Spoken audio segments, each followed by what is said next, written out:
제가 그날 강의실 문을 열자마자 제 인생을 훔쳐 쓰던 사람이 딱 거기 앉아 있었습니다. 사람 하나 망가뜨리는데 칼도 필요 없더라고요.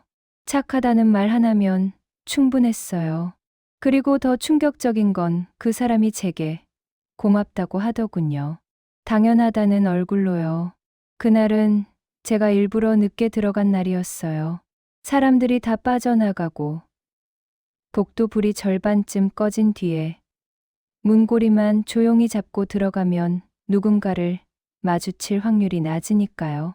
그런데도 만났습니다. 문을 여는 순간 누가 먼저 숨을 삼켰는지 몰라요. 저도 그 사람도. 선배, 그 목소리. 제가 밤새워 만든 자료를 자기 기획서라고 발표하던 목소리. 제가 울면서 전화를 걸었을 때는 안 받다가 교수님 앞에서는 제 이름을 팀원으로만 부르던 목소리. 여기 왜 있어? 제가 물었더니 그 사람이 웃었어요. 환하게, 마치 오래 기다렸다는 듯이. 선배야말로요. 오늘도 도와주러 오셨죠? 그 말을 듣는 순간 가슴이 싸해졌습니다. 도와주러라니. 내가 언제부터 당신을 도와주는 사람이 됐지? 저는 문을 닫지 못한 채로 멍하니 그 사람을 봤어요. 강의실 제일 앞줄, 제일 좋은 자리. 프린트물도, 노트북도, 물병도 다 가지런히 놓여 있었어요. 딱 하나만 빼고요. 그 프린트물 상단에 적힌 이름. 제 이름이 아니었습니다. 박도윤. 그 사람 이름이었어요. 제가 한참을 말을 못하니까 그 사람이 먼저 입을 열더군요. 선배, 괜찮아요. 이번엔요, 선배. 이름 안 넣을게요. 오해하지 마세요. 선배가 싫어하잖아요. 우리라고 묶이는 거. 그 말투가 너무 자연스러워서 제 뒷목이 뻣뻣해졌습니다. 마치 제가 예민한 사람이고 자기는 배려해주는 사람인 것처럼. 저는 그날 왜 그 자리에 갔냐고요? 사실 저는 그 강의실을 끝으로 대학원을 떠날 생각이었거든요. 제 이름으로 시작했던 연구가 제 이름 없이 굴러가는 걸 더는 못 보겠어서요.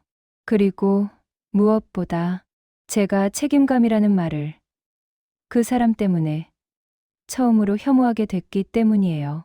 선배, 아메리카노 드실래요? 도윤이 제게 종이컵을 내밀었습니다. 컵홀더가 끼워진 제법 비싼 커피였어요. 내가 사온 거야. 요즘 선배 힘들잖아. 나 힘든 거 알아? 제가 낮게 물었더니 도윤은 당황한 표정을 잠깐 짓더니 이내 웃었습니다. 그럼요. 선배, 늘 힘들죠.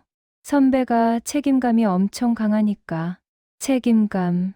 그 단어가 입 밖으로 나오는 순간 저는 웃음이 날 뻔했어요. 아니, 웃음이 아니라 울음에 가까웠어요. 책임감이 강해서 힘든 게 아니라 남의 책임까지 떠안게 만들어서 힘든 거였거든요. 저는 커피를 받지 않았습니다. 도윤아, 제가 이름을 부르자 도윤이 고개를 들었어요. 그 눈빛이 참 맑았어요. 처음 봤을 때처럼. 그래서 더 끔찍했습니다. 너, 여기서 뭐 하고 있어? 저요? 오늘 발표 자료 마지막 수정하려고요. 너 발표 자료? 제가 말을 흐리자 도윤은 아무렇지 않게 말을 이었습니다. 선배가 만든 거요? 맞아요. 근데 선배, 그거 아세요? 선배가 안 하면 아무도 안 해요. 그 말이 마치 칭찬처럼 들리게 말하는 게 정말 능숙했어요. 저는 의자를 당겨 앉았습니다. 도윤의 맞은편. 정확히 한 번은 끝을 보자는 마음이 들었거든요. 도윤아, 내가 안 하면 아무도 안 하는 거.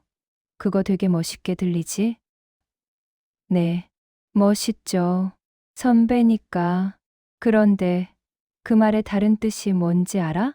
도윤은 어깨를 으쓱했습니다. 선배가 다 할 수 있다는 뜻이죠. 아니, 제가 천천히 말했습니다. 내가 다 해도 너희는 아무것도 잃는 게 없다는 뜻이야. 그제야 도윤의 웃음이 조금 흔들렸습니다. 하지만 금방 다시 붙였어요. 선배, 왜 이렇게 공격적으로 나와요? 오늘 무슨 일 있어요? 무슨 일? 저는 잠깐 눈을 감았다 떴습니다. 지난 3년이 머리 위로 쏟아져 내리는 것 같았거든요. 저는 대학원에서 실험심리학 연구실 조교로 일했어요. 겉으로는 꿈을 위한 과정이었죠. 실제로는 아침 8시부터 새벽 2시까지 이름도 없이 돌아가는 톱니바퀴였고요. 처음엔 제가 자처했습니다. 제가 할게요. 제가 정리해 둘게요. 제가 교수님께 메일 드릴게요. 그게 제 성격이었어요. 제가 어릴 때부터 배운 방식이기도 했고요. 저는 작은 간호조무사 학원에서 일하던 엄마 밑에서 컸습니다. 엄마는 늘 말했어요. 사람이 책임감이 있어야 사람 대접을 받는 거야. 그래서 저는 일이 생기면 책임부터 잡았고, 사람이 힘들다 하면 제가 먼저 들어줬고, 팀이 깨질 것 같으면 제가 꿰매고 다녔어요. 그게 착한 사람이라서 그런 줄 알았는데요.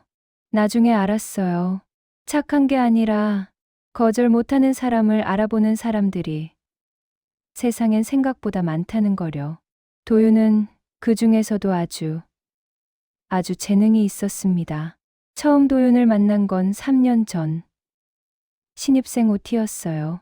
다들 어색하게 앉아 있을 때 도윤이 제 옆으로 와서 말했죠. 선배, 저 진짜 열심히 할게요. 근데 제가 좀 느려요. 선배가 옆에서 알려주시면 안 돼요? 그 표정이 얼마나 간절했는지 몰라요. 저는 그때 별 생각 없이 웃었습니다. 그래, 알려줄게. 그 한마디가 제 인생의 문을 열어버린 줄도 모르고. 도윤은 배우는 속도가 느린 게 아니었어요. 배우는 척이 빨랐습니다. 제가 방법을 알려주면 도윤은 다 적어 놓았고, 제가 자료를 만들면 도윤은 와 선배 짱이다를 붙였고, 제가 회의록을 쓰면 도윤은 다음날 그걸 자기 말로 발표했어요. 처음엔 저도 속지 않았냐고요? 속았죠. 아니, 솔직히 말하면 저는 속아주는 쪽을 선택했어요. 연구실 분위기가 늘 살벌했거든요. 교수님은 결과만 보셨고, 중간 과정은 니들이 알아서 해였고, 선배들은 자기 자리 지키기 바빴고, 후배들은 살아남기 바빴어요. 그 사이에서 도윤이 저를 선배밖에 없다고 말할 때마다 저는 그게 어떤 의미인지 생각할 겨를이 없었습니다. 그런데 어느 날부터 일이 도와주는 수준을 넘기기 시작했어요. 그때가 석사 2년 차 학회 발표 시즌이었습니다. 도윤이 제게 카톡을 보냈어요. 새벽 1시였죠. 선배, 저 발표 자료 망했어요. 진짜 죽고 싶어요. 저는 잠결에 전화를 걸었습니다. 도윤아, 무슨 일이야? 선배 교수님이 자료 다시 만들래요. 내일까지요. 내일까지? 네. 저 혼자 못해요. 선배, 저 진짜 이번에 발표 망하면 끝이에요. 장학금도 끊겨요. 제발요. 도윤은 울었고, 저는 그 울음에 늘 약했습니다. 알았어. 내가 도와줄게. 어디부터? 그날 새벽 저는 노트북을 켰고, 그날 밤까지 저는 도윤의 발표 자료를 거의 다 새로 만들었습니다. 도윤은 옆에서 뭐 했냐고요? 선배, 고마워요. 선배가 있어서 다행이에요. 그 말을 수십 번 했습니다. 그리고 중간중간 또 울었어요. 저는 그게 노력이라고 착각했습니다. 발표날 도윤은 무대 위에서 자신 있게 말했어요. 제가 이번 연구에서 주목한 부분은 제가요. 저는 객석에서 손가락 끝이 얼어붙는 느낌을 받았습니다. 발표가 끝나고 교수님이 도윤의 등을 두드리며 말했죠. 도윤이, 요즘 아주 물이 올랐네. 도윤이 웃으며 답했습니다.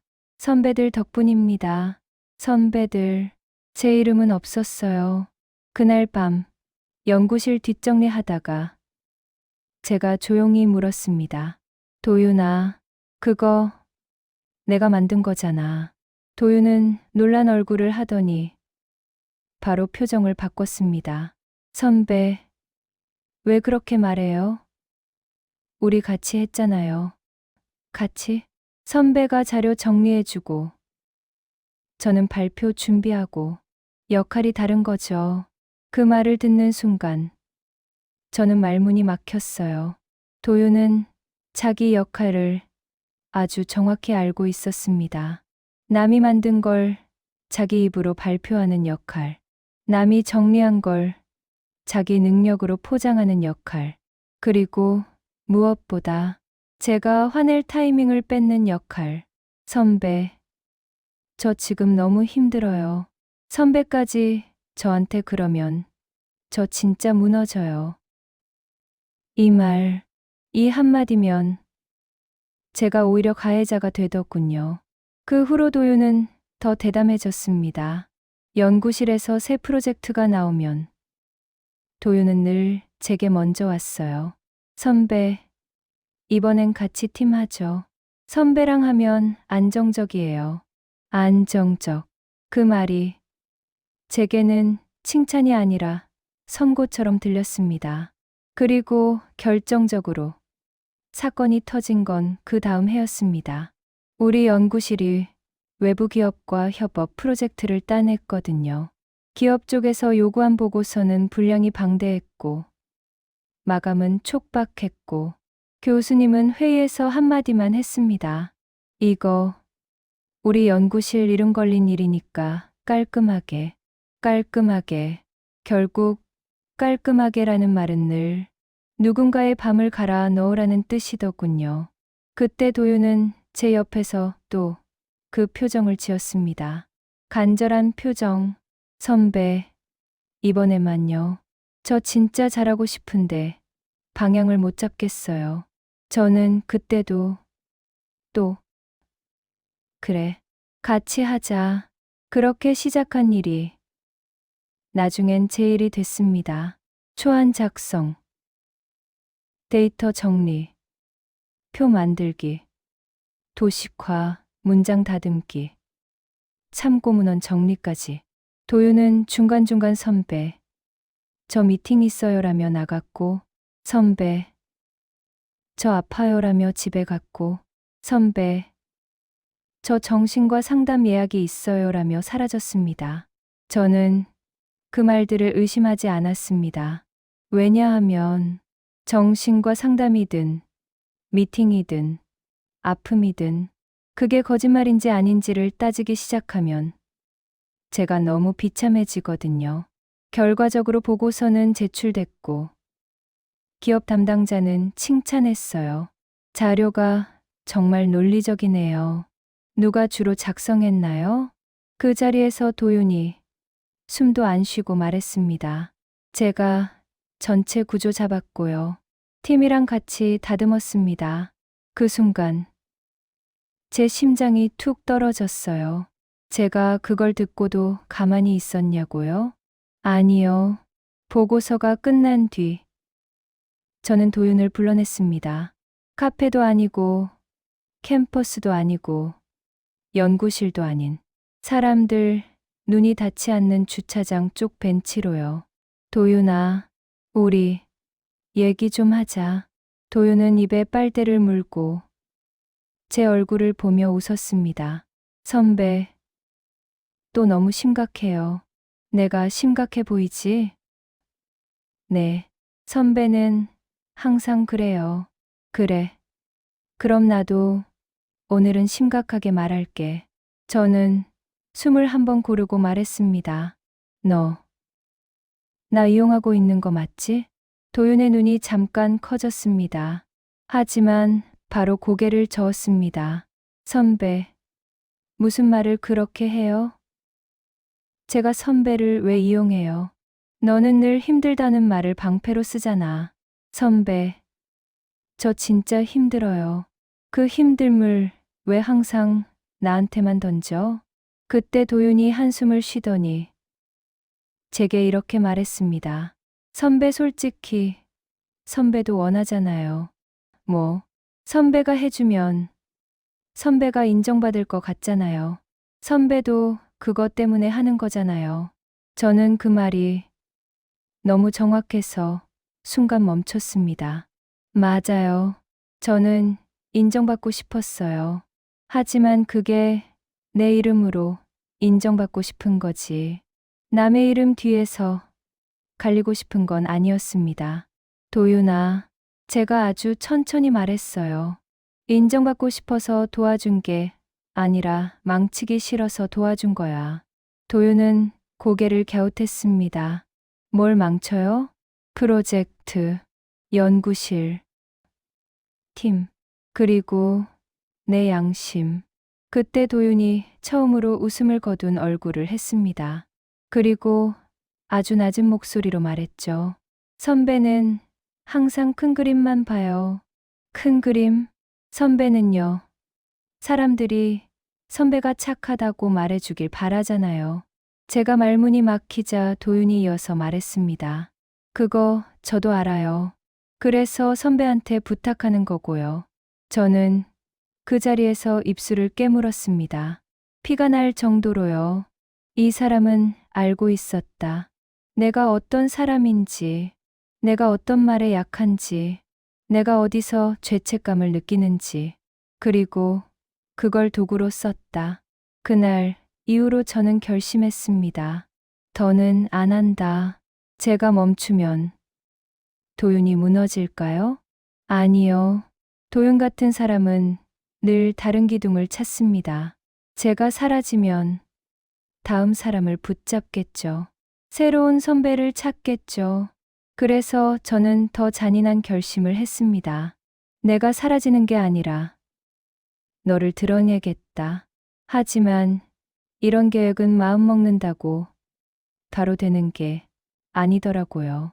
왜냐하면 도윤은 늘 나는 약자의 얼굴을 하고 있었거든요. 그리고 그 얼굴은 이곳에서 가장 강력한 무기였습니다.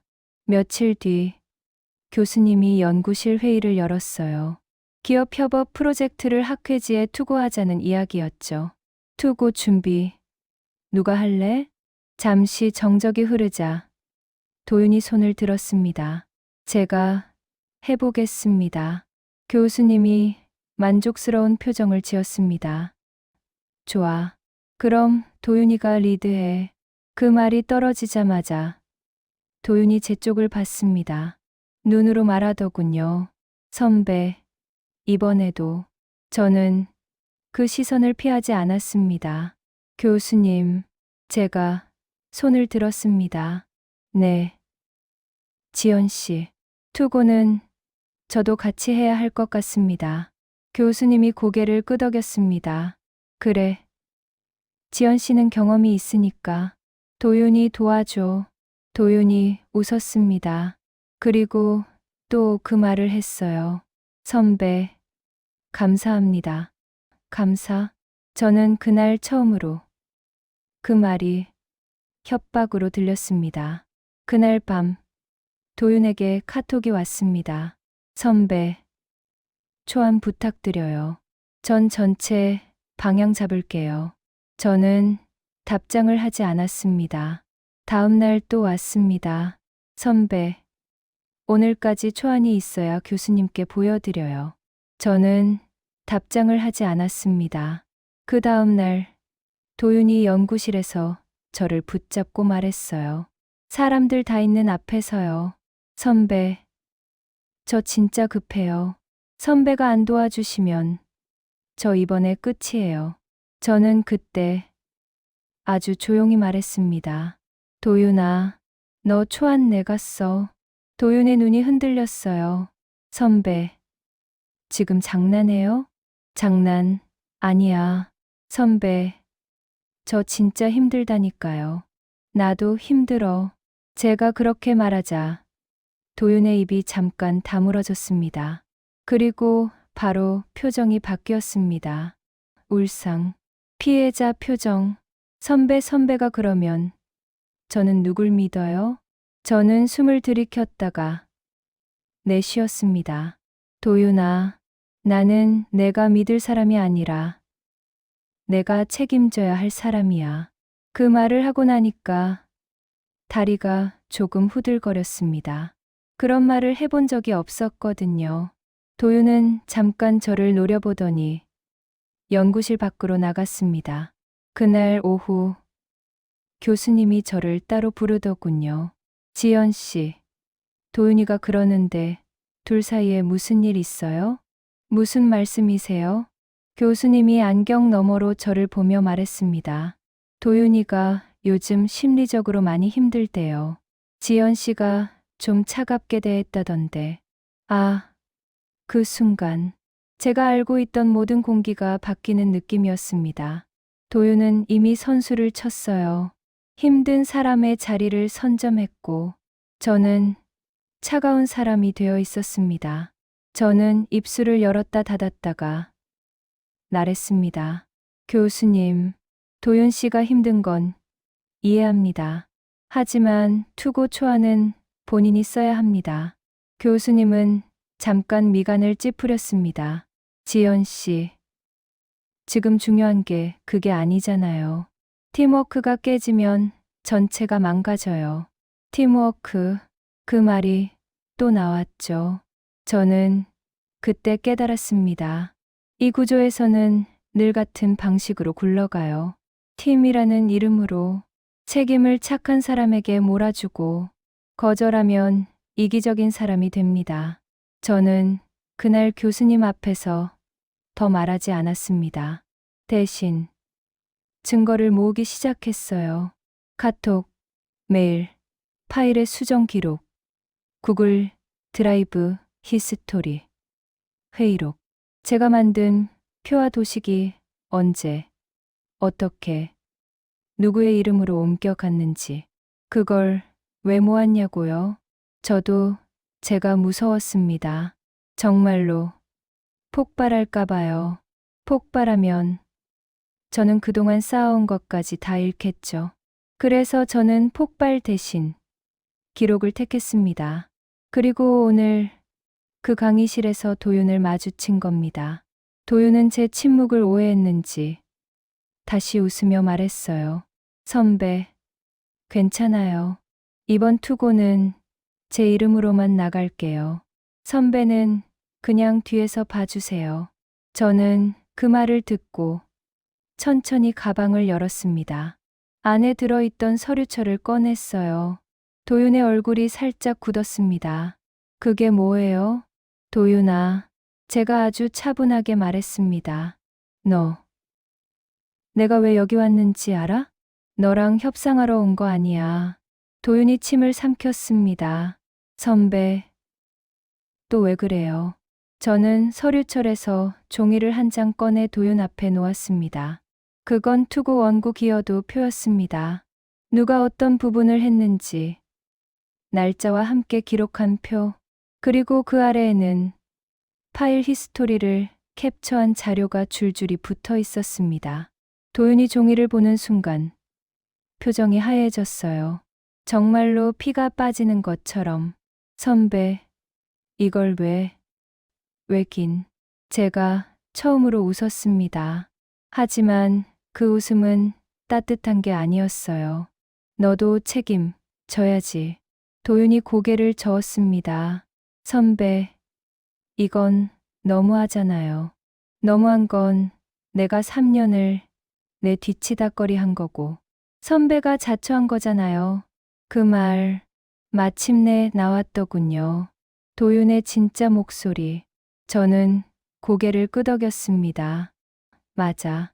내가 자처했지. 도윤이 숨을 내쉬며 다시 피해자 얼굴로 돌아가려 했습니다. 선배, 저 진짜. 근데 이제 그만할래. 제가 말을 끊었습니다. 너는 내가 못하는 걸 인정해야 돼. 그리고 그걸 남 탓으로 덮지 마. 도윤은 눈가가 붉어졌습니다. 선배, 제가 어떻게 여기까지 왔는데 내가 널 끌고 왔지. 제가 그렇게 말하자 도윤이 입술을 떨었습니다. 선배, 이러면 저 끝이에요. 그래. 제가 아주 단호하게 말했습니다. 이제 내가 끝을 봐야 돼. 그때 도윤이 자리에서 벌떡 일어나더니 제 팔목을 잡았습니다. 선배, 잠깐만요. 진짜 잠깐만요. 선배, 제발. 저는요. 도윤이 말을 잇지 못하고 고개를 숙였어요. 잠깐. 정말 잠깐. 저는 흔들렸습니다. 사람이 무너지는 모습을 보면 저는 늘 흔들렸거든요. 그런데 그 다음 말이 제 흔들림을 완전히 끊어버렸습니다. 도윤이 고개를 들고 아주 작게 말했어요. 선배가 책임져주면 안 돼요? 그 말 하나로 저는 확신했습니다. 이 사람은 변하지 않습니다. 변할 생각이 없습니다. 책임져 주길 요청하는 게 아니라 책임져 주길 당연하게 생각하는 사람. 저는 도윤의 손을 뿌리쳤습니다. 도윤아, 제가 조용히 하지만 분명하게 말했습니다. 너는 내 인생의 책임을 나한테 떠넘길 자격이 없어. 도윤이 그 자리에 굳었습니다. 저는 서류철을 다시 가방에 넣으며 말했어요. 내일 교수님께 말씀드릴 거야. 그리고 기업 담당자에게도. 도윤이 다급하게 소리쳤습니다. 선배, 그러면 선배도 끝나요. 연구실에서 선배도. 나 끝나도 돼. 제가 돌아서며 말했습니다. 너 때문에 끝나는 거면 차라리 시원하게 끝내지. 문고리를 잡고 나가려는데 도윤이 뒤에서 울먹이며 말했어요. 선배는 너무 잔인해요. 저는 문을 열고 복도로 한 발 내디디며 대답했습니다. 잔인한 건 남의 인생을 빌려 사는 너야. 그리고 그날 밤 저는 교수님에게 보낼 메일을 썼습니다. 손이 덜덜 떨렸고 심장이 너무 빨리 뛰어서 숨이 가빴습니다. 하지만 그보다 더 무서운 건 이 메일을 보내면 내가 나쁜 사람이 되는 건 아닐까 라는 생각이었어요. 제가 스스로를 착한 사람으로 유지하기 위해 얼마나 많은 침묵을 택했는지 그제야 보였습니다. 메일 제목을 적었습니다. 투고 원고 기여도 및 업무 분배 관련 정정 요청. 그리고 전송 버튼 위에서 한참을 멈췄습니다. 그때 제 휴대폰이 울렸습니다. 도윤이었습니다. 저는 받지 않았어요. 연달아 문자가 쏟아졌습니다. 선배, 제발. 이건 아니잖아요. 선배가 저를 이렇게 만들었잖아요. 선배가 시작했잖아요. 그래. 맞아. 내가 시작했다. 하지만 이제 내가 끝내겠다. 저는 전송을 눌렀습니다. 그리고 그 다음 날 아침 연구실 단톡방이 조용히 터졌습니다. 교수님이 단톡에 한 줄을 올렸거든요. 오늘 오후 2시 전원 면담합니다. 도윤은 그때부터 저를 사람 취급하지 않았습니다. 인사도 안 했고 눈도 안 마주쳤고 지나가다 어깨를 툭 치고 가기도 했어요. 그리고 오후 2시 교수님 방 앞에서 도윤이 저에게 속삭였습니다. 선배, 후회할 거예요. 저는 그 말이 이상하게도 익숙했습니다. 언제나 누군가가 저에게 책임을 떠넘길 때 늘 마지막에는 저렇게 말하거든요.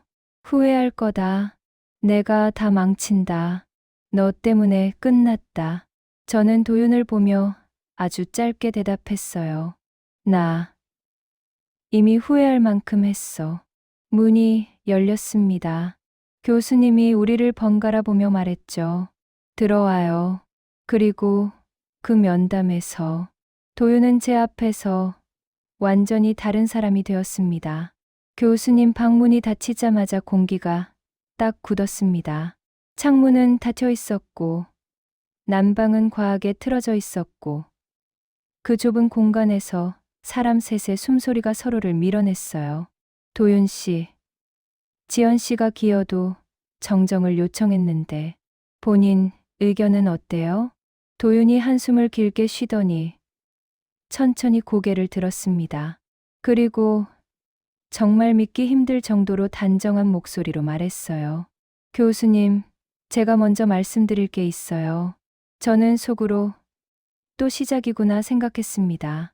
그런데 도윤이 꺼낸 첫 문장이 제 예상과 전혀 달랐습니다. 지연 선배가 제 자료를 가져갔습니다. 순간 머릿속에서 무언가가 툭 하고 끊어지는 느낌이었어요.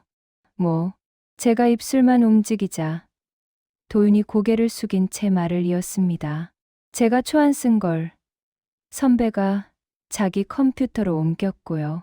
그걸로 선배가 기여도를 주장하는 거예요. 교수님이 제 얼굴을 보더니 다시 도윤을 봤습니다. 도윤 씨, 그 말 확실해요? 도윤이 고개를 끄덕였어요. 그리고 갑자기 눈물이 맺히는 척 목소리를 떨었습니다. 저도 선배랑 싸우고 싶지 않았어요. 근데 선배가 갑자기 저를 도둑 취급하고 협박처럼 기업 담당자에게 알리겠다고 하고 그때였습니다. 도윤이 저를 똑바로 보며 아주 조용히 말했어요. 선배, 저 살려달라고 했잖아요. 살려달라고? 저는 그 말에 소름이 돋았습니다.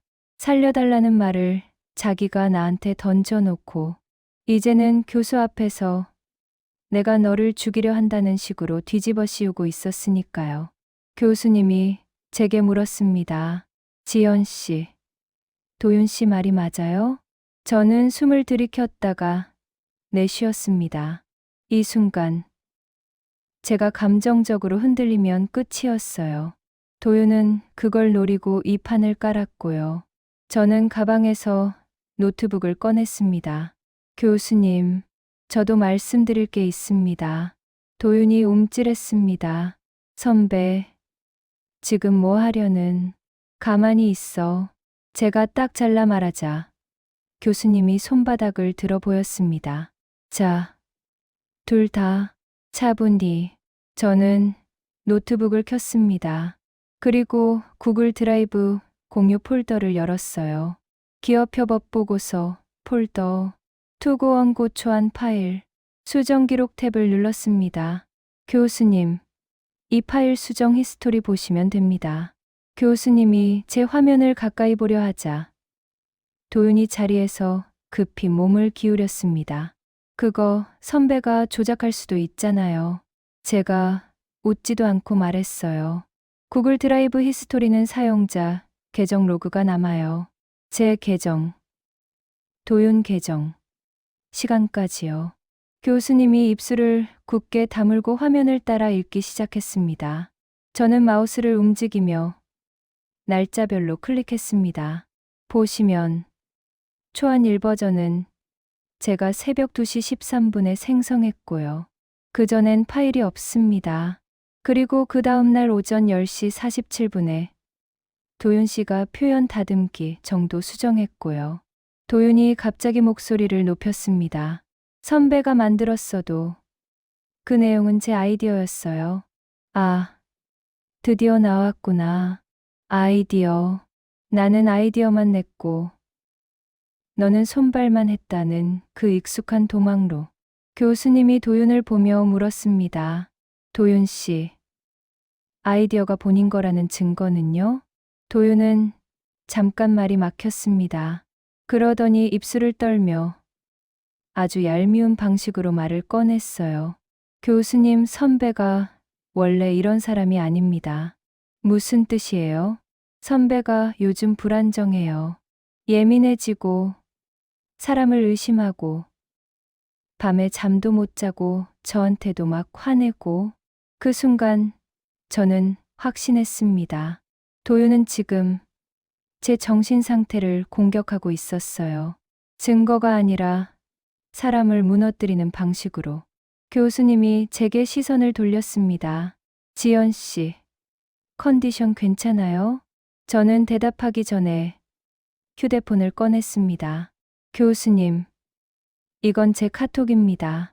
그리고 저는 도윤이 제게 보냈던 메시지들을 보여줬어요. 선배, 초안 부탁드려요. 전 전체 방향 잡을게요. 오늘까지 초안 있어야 교수님께 보여드려요. 선배가 안 하면 아무도 안 해요. 선배가 책임져 주면 안 돼요? 교수님이 그 마지막 문장을 읽는 순간 얼굴 근육이 미세하게 굳었습니다. 도윤은 그걸 보고도 포기하지 않았어요. 오히려 더 밀어붙였습니다. 선배가 저한테 그랬어요. 너는 혼자서는 아무것도 못한다고. 제가 고개를 끄덕였어요. 맞아요. 제가 그렇게 말했습니다. 도윤의 눈이 번뜩였습니다. 바라는 듯이요. 하지만 저는 이어서 말했어요. 그 말이 왜 나왔는지도 같이 말씀드리겠습니다. 저는 노트북 폴더를 하나 더 열었습니다. 수정기록 캡처라는 이름의 폴더였어요. 여기 지난 2년간 도윤 씨 발표 자료와 보고서 파일들입니다. 제가 수정한 기록들이 남아있고 그걸 도윤 씨가 자기 발표 자료로 가져가서 제출한 흔적이 있습니다. 교수님이 한 장, 두 장, 화면을 넘겨보다가 마침내 도윤을 바라보며 물었습니다. 도윤 씨, 이건 뭐죠? 도윤이 눈을 크게 뜨고 오히려 화를 냈습니다.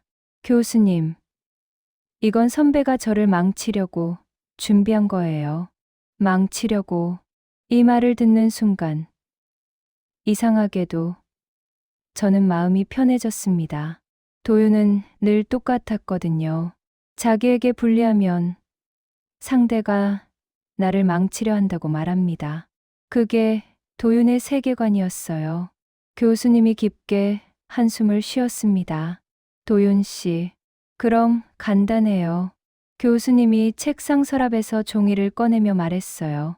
지금 여기서 기여도에 대해 각자 정리해서 써요. 그리고 내가 두 분 자료를 다 검토해 볼게요. 도윤이 급해졌습니다. 교수님, 전 지금 심장이 너무 숨이. 도윤은 손으로 가슴을 누르며 갑자기 호흡을 크게 하기 시작했습니다. 패닉처럼. 교수님도 순간 당황한 듯 자리에서 일어났어요. 괜찮아요? 물 마실래요? 바로 그때였습니다. 도윤이 제 쪽을 힐끗 보며 아주 작게 속삭였어요. 선배, 지금이라도 취소하면 되잖아요. 그 눈빛, 나는 또 살아남을 거야 라는 눈빛. 저는 그 순간 마지막 끈이 끊어졌어요. 교수님, 제가 또렷하게 말했습니다. 도윤 씨, 과호흡인 척하는 거 제가 몇 번 봤습니다. 발표 전날, 보고서 마감 전날마다요. 그리고 그때마다 제가 대신 밤을 샜습니다. 도윤이 눈을 부릅뜨며 제게 소리쳤습니다. 선배, 사람이 숨도 못 쉬는데 지금 그게 할 말이에요? 교수님이 손을 들었습니다. 도윤 씨, 진정해요. 저는 의자에서 일어나지 않은 채 차분하게 이어갔어요. 교수님, 저는 이 연구실에서 계속 일할 마음 없습니다. 교수님이 놀란 표정을 지었습니다. 지연 씨, 하지만 정정은 하고 나가겠습니다. 저는 서류철에서 인쇄물을 꺼냈습니다. 그건 기업 보고서 최종본이었고 제가 밑줄을 그어둔 부분들에 제 도식과 제 문장들이 그대로 남아 있었습니다. 도윤 씨가 말한 것처럼 저도 싸우고 싶지 않았습니다. 그래서 지금까지 참았습니다. 팀워크가 깨질까봐, 프로젝트가 망가질까봐, 그리고 누군가가 힘들다고 하면 제가 나쁜 사람이 될까봐. 제가 도윤을 보며 말했습니다. 근데 도윤 씨는 그걸 알았고 그걸 이용했습니다. 도윤이 자리에서 벌떡 일어났습니다.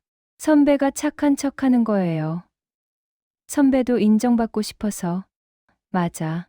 제가 도윤의 말을 받았습니다. 나 인정받고 싶었어.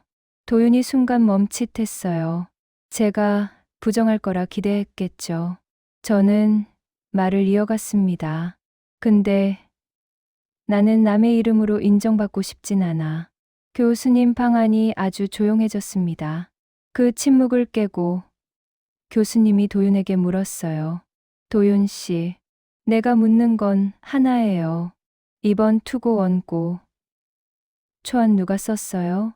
도윤이 입을 열었다 닫았다 했습니다.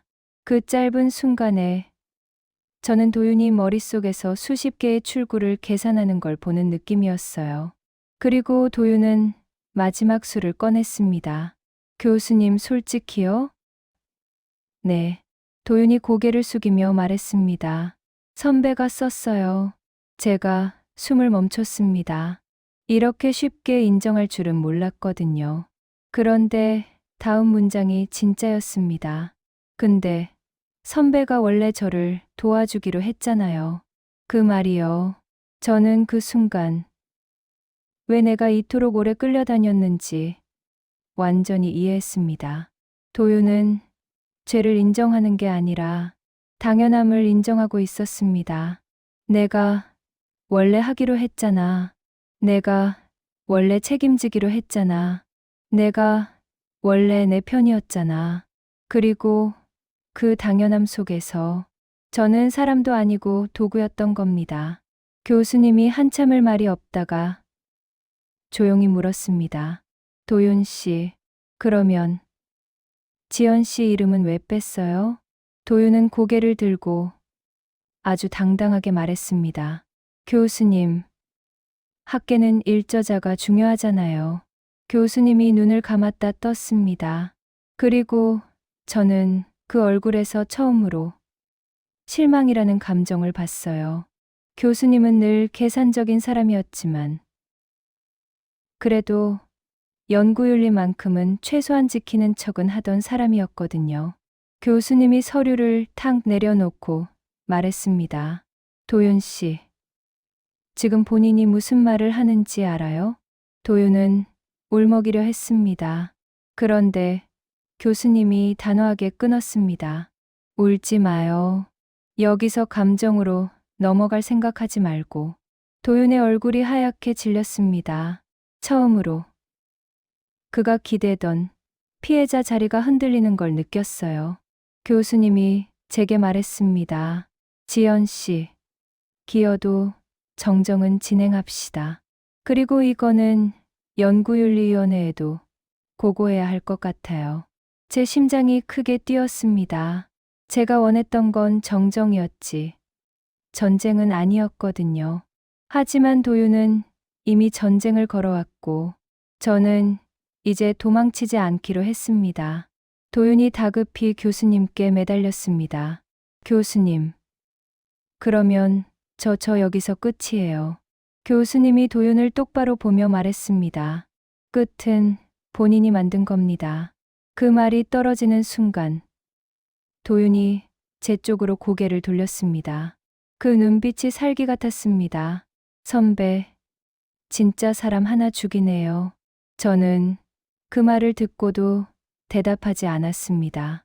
대답할 필요가 없었거든요. 제가 사람을 죽이는 게 아니었습니다.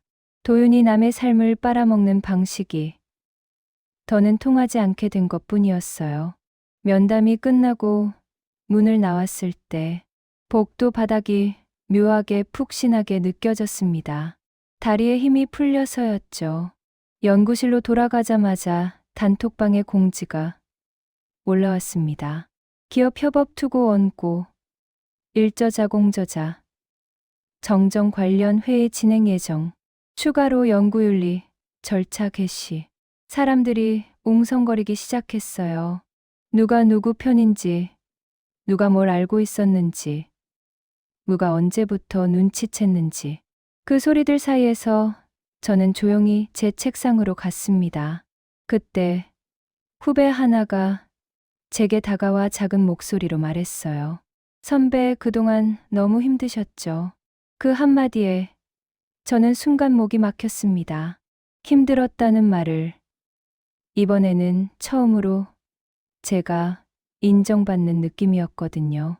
도윤이 아니고 교수님이 아니고 구조가 아니고 그냥 사람 하나가 사람 하나에게 건네는 말. 그날 저녁 저는 연구실에 남았습니다. 도윤 때문에가 아니라 제 마지막 정리를 위해서요. 제가 맡았던 업무들을 문서로 정리하고 누가 어떤 계정을 관리하는지, 어떤 장비가 어디에 있는지, 어떤 협업처, 연락망이 어떻게 되는지, 그걸 왜 하냐고요? 웃기죠.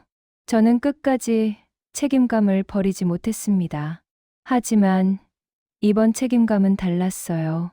누군가를 살리기 위해 제 삶을 던지는 책임감이 아니라 제가 나가도 남은 사람들이 덜 다치게 하는 책임감. 그때 도윤에게 전화가 왔습니다. 저는 받지 않았어요. 문자가 왔습니다. 선배, 진짜 이렇게까지 해야 했어요? 저 죽으면 선배 책임이에요. 선배가 다 망쳤어요. 선배가 원래 하던 사람이잖아요. 저는 그 문자를 보고 천천히 캡처를 했습니다. 그리고 폴더에 넣었습니다. 증거는 감정이 아니라 사실로 말하게 해주니까요. 며칠 뒤 연구윤리위원회 면담이 잡혔습니다. 저는 그 자리에 혼자 들어갔어요. 원래 저라면 누군가와 같이 들어가서 덜 무섭게 만들었을 텐데 그날만큼은 혼자 들어가고 싶었습니다. 위원회는 생각보다 담담했습니다. 지연 씨, 사실관계만 말해주시면 됩니다. 불이익이 걱정되시겠지만 절차상 보호 장치가 있습니다. 그리고 이런 일이 처음이 아닙니다. 그 마지막 말에서 저는 등골이 서늘해졌습니다. 처음이 아니다. 그러니까 이건 도윤 한 사람의 문제가 아니라 이 판 자체가 그렇게 굴러가고 있었다는 뜻이었어요. 면담이 끝나고 나오는 길에 도윤이 로비에서 기다리고 있었습니다. 저를 보자마자 다가오더군요. 선배, 잠깐만. 저는 걸음을 멈추지 않았습니다. 선배, 난 이제 어떡해? 그 말이 예전 같았으면 제 발목을 잡았을 겁니다. 그런데 그날은 달랐어요. 도윤아, 제가 멈춰서서 아주 조용히 말했습니다. 너 어떡해라는 말 이제 내가 너한테 해. 도윤이 눈을 부릅뜨며 말했습니다. 선배, 사람이 그렇게 차가울 수 있어요? 저는 고개를 끄덕였어요. 응, 그게 내가 살아남는 방법이더라. 도윤은 잠깐 입술을 떨더니 갑자기 웃었습니다. 그 웃음이 정말 이상했어요. 선배도 망가질 거예요. 이 판이 원래 그래요. 그 말을 듣는 순간 제 마음이 잠깐 흔들렸습니다. 맞는 말이었거든요. 이 판은 원래 착한 사람이 먼저 갈리는 판이니까. 하지만 저는 다시 마음을 잡았습니다. 그래서 판을 떠나. 제가 그렇게 말하고 등을 돌리자 도윤이 뒤에서 소리쳤습니다. 선배, 도망치는 거잖아요. 저는 돌아보지 않고 대답했습니다. 도망이 아니라 정리야. 그날 집에 돌아가서 저는 진짜로 사직서를 썼습니다. 연구실 조교 자리, 프로젝트 지원 업무, 남아있던 학기 등록까지 모든 걸 정리했어요. 엄마에게도 말했습니다. 엄마, 나 대학원 그만할래. 엄마가 한참을 말이 없더니 물었습니다. 무슨 일 있었어? 저는 숨을 깊게 들이켰다가 내쉬고 말했어요. 엄마가 말한 책임감 그거 내가 잘못 배운 것 같아. 엄마는 울었습니다. 제가 울어서가 아니라 엄마가 스스로를 탓하는 눈물이었어요. 내가 너한테 너무 짐을 얹었나 보다. 저는 그 말에 오히려 마음이 아팠습니다. 엄마 탓이 아니었거든요. 엄마는 책임감을 살아남는 기술로 가르쳤고 저는 그걸 나를 갈아 넣는 의무로 착각해온 거니까요. 몇 주 뒤 연구실에서는 최종 결론이 났습니다. 투고 원고는 기어도 정정이 이루어졌고 도윤은 연구실에서 사실상 배제되었습니다. 공식 징계가 어느 수위였는지까지는 제가 다 알 수 없었지만 한 가지는 확실했어요. 도윤은 더 이상 선배가 해줄 거야라는 말을 쓸 수 없게 되었습니다. 하지만 저는 복수의 쾌감 같은 건 느끼지 못했어요. 그보다는 공허했습니다. 왜냐하면 제가 얻은 건 승리가 아니라 제가 잃어버렸던 시간의 무게를 확인한 것이었으니까요. 사람들이 제게 말하더군요. 잘했어요. 용기 있네요. 속 시원하다. 근데 저는 속이 시원하지 않았어요. 저는 그저 제가 더 늦기 전에 멈춘 게 다행이라고 생각했습니다. 그리고 더 끔찍한 건 도윤이 사라진 뒤에도 연구실은 멀쩡히 굴러갔다는 거예요. 다른 누군가가 다른 누군가의 일을 도와주고 다른 누군가가 그걸 당연하게 받는 구조는 계속 남아 있었습니다. 그래서 저는 떠났습니다. 떠나기 전 마지막으로 교수님이 저를 불렀어요. 지연 씨, 남아주면 안 돼요? 저는 웃었습니다. 교수님, 저 이제 누굴 살리는 척 하면서 저를 죽이고 싶지 않아요. 교수님이 잠깐 말이 없더니 이렇게 말하더군요. 지연 씨는 너무 많은 걸 혼자 책임지려고 했어요. 저는 고개를 끄덕였습니다. 맞아요. 그리고 그걸 미덕이라고 착각했죠. 제가 연구실을 나오는 날, 복도 끝에서 어떤 후배가 저를 불러 세웠습니다. 선배. 저도 나중에 선배처럼 될까봐 무서웠어요. 저는 그 후배를 보며 말했습니다. 너는 나처럼 되지 마. 후배가 울먹이며 물었습니다. 그럼 어떻게 해야 돼요? 저는 한참을 고민하다가 딱 한 문장만 말했어요. 도와주는 건 선택이고 책임지는 건 상대 몫이야. 그 말을 하고 나니까 제가 숨을 쉬는 느낌이 들었습니다. 그 뒤로 저는 연구실 밖에서 일자리를 구했습니다. 연구를 완전히 포기한 건 아니에요. 다만 내 이름으로 일할 수 있는 곳을 선택했을 뿐입니다. 첫 출근 날 팀장이 제게 물었습니다. 지연 씨, 우리 팀은 협업이 중요해요. 괜찮죠? 저는 잠깐 멈칫했습니다. 그 단어가 아직도 트라우마처럼 남아 있었거든요. 하지만 저는 대답했습니다. 네. 대신 역할과 책임이 분명한 협업이면요. 팀장이 웃었습니다. 좋네요. 그런 사람이 필요했어요. 그 순간 저는 처음으로 알았습니다. 협업이 나쁜 게 아니었습니다. 가족이든 팀이든 조직이든 문제는 협업이라는 말을 핑계로 누군가에게 책임을 떠넘기는 사람이었어요. 그리고 또 하나, 그 책임을 떠넘기는 사람보다 더 오래 판을 굴리는 건 떠넘김을 받아주며 괜찮아라고 말해온 사람이라는 것도요. 저는 이제 괜찮아를 쉽게 말하지 않습니다. 괜찮지 않으면 괜찮지 않다고 말합니다. 도와줄 수 없으면 못한다고 말합니다.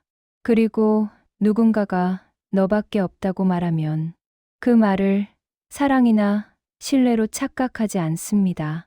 그건 대부분 그 사람이 스스로 책임지지 않겠다는 선언이었으니까요. 마지막으로 도윤 소식을요? 어디서 무엇을 하는지는 알지 못합니다. 다만 한번 공통 지인에게 들었어요. 도윤이 요즘은 누구랑 팀을 못한다더라. 다들 꺼린데. 그 말을 듣고 저는 한참을 말이 없었습니다. 그럼 이제 도윤이 조금은 바뀌었을까? 그렇게 착각할 뻔했거든요. 하지만 저는 압니다. 도윤이 바뀌어서가 아니라 도윤을 받아주는 사람이 줄어든 겁니다. 세상은 가끔 아주 늦게라도 당연한 착취를 당연하지 않게 만드는 방향으로 움직이더군요. 저는 오늘도 가끔 그 강의실 문을 떠올립니다. 문고리를 잡고 멈칫하던 제 손. 선배, 도와주러 오셨죠? 라고 말하던 도윤의 얼굴. 그리고 제가 그날 처음으로 끝내 말했던 한 문장. 너는 내 인생의 책임을 나한테 떠넘길 자격이 없어. 그 말이 저를 구했습니다. 제가 이 이야기를 쓰는 이유는요. 누군가에게 책임을 떠넘기는 사람은 생각보다 가까이에 있고 그 사람들은 늘 약한 척이라는 가장 강한 무기를 들고 다닌다는 걸 말하고 싶어서입니다. 그리고 더 중요한 건 그 무기가 통하는 이유는 우리 안에 있는 죄책감, 인정 욕구, 착해야 한다는 강박 때문이라는 것도요. 가족이든 직장이든 관계든 책임을 함께 지는 건 사랑이고 책임을 떠넘기는 건 착취입니다. 그걸 구분하지 못하면 착한 사람이 먼저 무너집니다. 저는 이제 무너지지 않기로 했습니다. 오늘 제 사연은 여기까지입니다. 읽어주셔서 감사합니다. 구독, 좋아요, 알람 설정, 사랑입니다.